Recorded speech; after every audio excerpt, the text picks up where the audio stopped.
ఇప్పుడు ఉన్నది అమరావతి డెవలప్ పరుగులు పెడుతుంది. అలాగే పోలవరం కూడా పరుగులు పెట్టేస్తున్నారు. అలాగే వెలిగొండ కూడా ప్రాజెక్ట్ కూడా మంచిగా, ఇది కూడా మంచి లాస్ట్ దశలో వచ్చింది. ఇవన్నీ కూడా బాగా కూటమి ప్రభుత్వం వల్ల అన్నీ ఉన్నాయి. ఇప్పుడు లోకేష్ బాబు ఉన్నాడు, అన్ని రకరకాల పరిశ్రమలు తెప్పిస్తున్నారు. నిన్న మొన్న మళ్ళా తిరుపతిలో ఎన్ఫీల్డ్ కంపెనీ కూడా తెప్పిస్తున్నారు.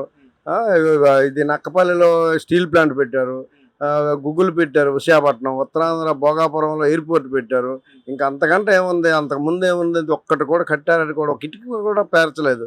ఎంతసేపు ఆయన ప్యాలెస్ కట్టుకోవడానికి 500 కోట్లతోనే ఆ రుషికొండ ప్యాలెస్ కట్టుకుంటారు అంతే. ఆయన తిరగడానికి ఏమైనా ఖర్చులకి 200 కోట్లు 300 పిల్లలు చూడడానికి ఆయన ప్రత్యేకమైన ఖర్చు పెట్టారు ప్రజల సొమ్ము. కానీ ధనంలో ప్రజాధనం లూటీ చేశారు తప్ప ఏమి కూడా డెవలపింగ్ లేదు. ఆయన చూసే కంపెనీలో వెళ్ళిపోయే వాళ్ళ. అమర్ రాజా ఉంది, అమర్ రాజానే తరలించారు. అంతమంది బాగుపడితే ఏదో కెమికల్ కలిపిపోతుంది, వాటర్ వల్ల జనాలు ఇబ్బంది పడిపోతున్నారు. ఎన్ని సంవత్సరాలు బట్టి లేదు. ఎంతమంది జీవనాధారం, ఒక 22,000 మంది జీవనాధారం పోయింది.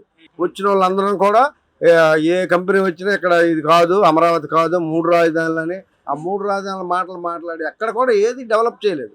వచ్చిన పరిశ్రమ ఈ ఒక్క పరిశ్రమ తెచ్చారనే చెప్పమనండి, గుండు కత్తుకొని. ఎక్కడ పెట్టుబడులు తెచ్చారు, వచ్చిన మద్యం డబ్బులు ఏం చేశారు, మద్యం కుంభకోణం, అన్ని కుంభకోణము, మద్యం కుంభకోణంలో మా హేములు ఉన్నారు. ఆ డబ్బులన్నీ ఏమైనాయి? ప్రజాధనం. ఎంతమంది జనాలు తాలిబొట్లు జీవితాలు నాశనం అయిపోయి, ఒక్కొక్కరు హాస్పిటల్ పాలయ్యి, కిడ్నీలు లివర్ డ్యామేజ్లు అయిపోయి, పచ్చి మందులు. అలా రోడ్డు వేసారా? ఎక్కడైనా రోడ్డు ఇదే వేసేసినారా? డెవలపింగ్ ఒక పరిశ్రమ తెచ్చారా? కొన్ని 3 రాజధానులు అన్నారు. విశాఖపట్నంలో పరిశ్రమ పెట్టారా? లేకపోతే రాయలసీమలో పెట్టారా? ఏదైనా లేదంటే అమరావతిలోనే పెట్టారా? ఏమీ లేదు. ఇదంతా వాళ్ళు కళ్ళుబుల్లు కాబట్టి ఇచ్చేస్తే మేము, మా తాత ఏమో ప్రకాశం బ్యారేజ్ కట్టాడు, మా నాన్న ఏమో కృష్ణానది డామ్ కట్టాడు, నేనేమో ధవళేశ్వరం కట్టాను, ఇవి చెప్పుకోవడం. కానీ ఆవిడైనా చిన్నపిల్లలు కూడా నవ్వుతున్నారు వాళ్ళు చెప్పే మాటలకి.